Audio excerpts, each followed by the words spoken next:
أعوذ بالله من الشيطان الرجيم. بسم الله الرحمن الرحيم. الذين يستحبون الحياة الدنيا على الآخرة ويصدون عن سبيل الله ويبغونها عوجا أولئك في ضلال بعيد.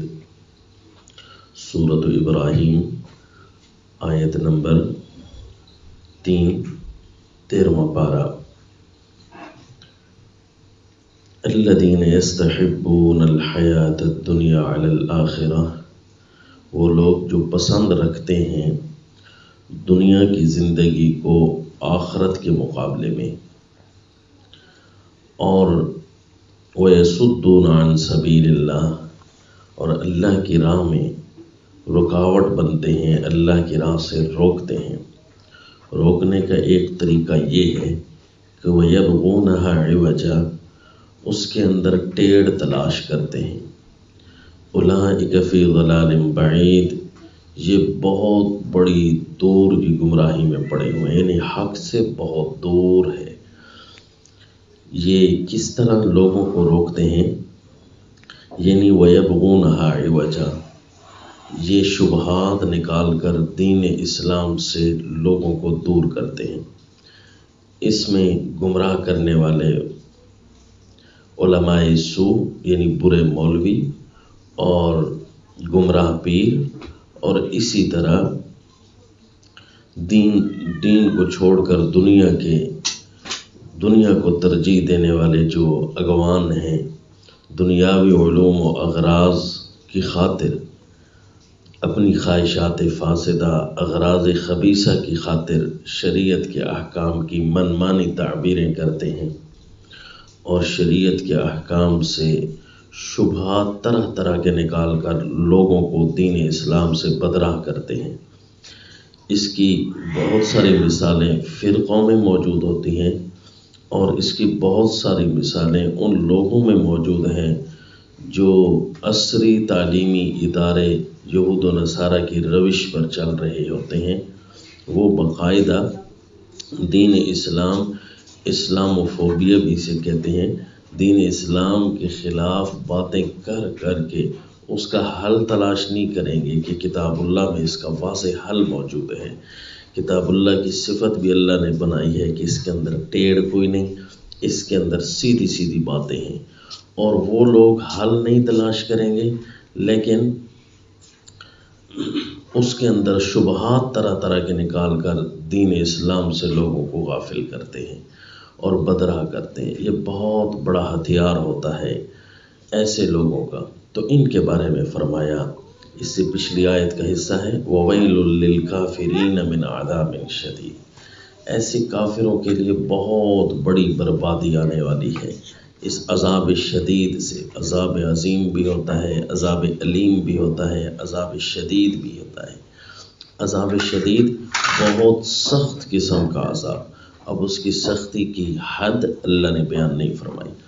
ایسے لوگوں کے لیے بربادی ہوگی جن کے اندر یہ دو عادتیں پائی جاتی ہیں: دنیا کو آخرت کے مقابلے میں پسند کرتے ہیں، اور اس کا طریقہ یہ ہوتا ہے کہ دنیا کو چلانے کی خاطر آخرت کی طرف جانے والے ہر راستے کو بند کرنے کی ناجائز کوشش کرتے ہیں، اور آخرت کی طرف لے جانے والا جو سچا راستہ ہے اور اس حقیقت کی طرف لے جانے والا جو سفر ہے وہ تو اسلام ہے.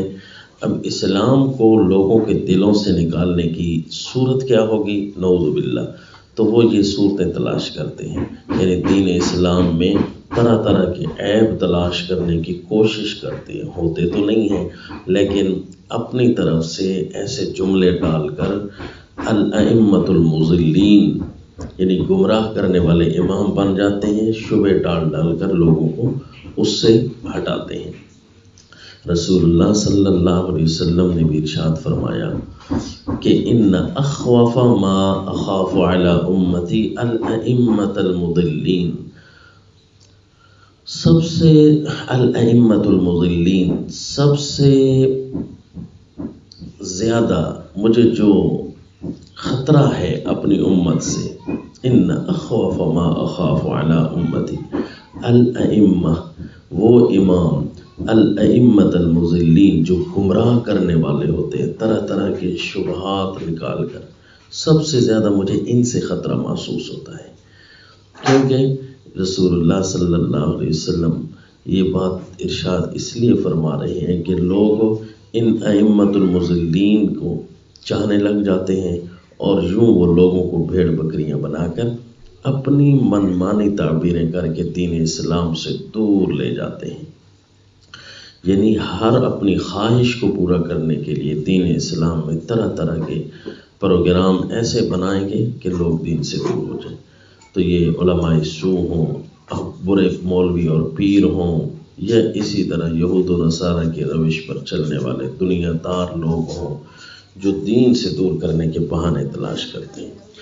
مفسر ابن کثیر فرماتے ہیں یعنی یبغونہا عوجا، وہ دین کے اندر ٹیڑھ کیسے تلاش کرتے ہیں، اے یطلبون لہا زیغا میلا لموافقت اہوائہم وقضاء حاجاتہم واغراضہم، دین کے اندر وہ میل تلاش کرتے ہیں اور ایسا برائیاں نعوذ باللہ تلاش کرنے کی، بات کو برا کر کے پیش کرنے کی صلاحیت رکھتے ہیں تاکہ ان کی خواہشات موافق ہو جائیں، خواہشات کے موافق ہو جائیں، ان کی اپنی حاجتیں پوری ہوتی رہیں، ان کے اغراض پوری ہوتی رہیں۔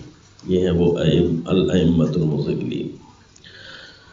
حدیث شریف میں آتا ہے، بخاری شریف میں ایک روایت ہے، سیدنا حذیفہ بن یمان رضی اللہ عنہ فرماتے ہیں کہ کان الناس یسألون رسول اللہ صلی اللہ علیہ وسلم عن الخیر، لوگ رسول اللہ صلی اللہ علیہ وسلم سے خیر کے بارے میں پوچھتے رہتے تھے، وَكُنْتُ أَسْأَلُهُ عَنِ الشَّرِّ، اور میں ایسے شر اور تکلیفوں کے بارے میں پوچھتا رہتا تھا، مخافۃ ان یدرکنی، اس ڈر سے کہ وہ کہیں مجھے پا نہ لے، تو میں ان شر سے بھی بچنے کی تدبیریں پوچھتا رہتا تھا، وہ شر بھی پوچھتا رہتا تھا کہ وہ کون کون سے آنے ہیں۔ تو ایک دفعہ میں نے کہا، اے اللہ کے رسول، انا کنا فی جاہلیت و شر فجاءنا اللہ بہذا الخیر، ہم پہلے جاہلیت اور شر میں تھے تو اللہ تعالیٰ یہ خیر ہمارے پاس لے کر آئے، فہل بعد هذا الخیر من شر، تو اس خیر اسلام والی جو آپ کی صورت میں آئی ہے ہمارے پاس، کیا یہ خیر ہم سے ختم ہو جائے گی؟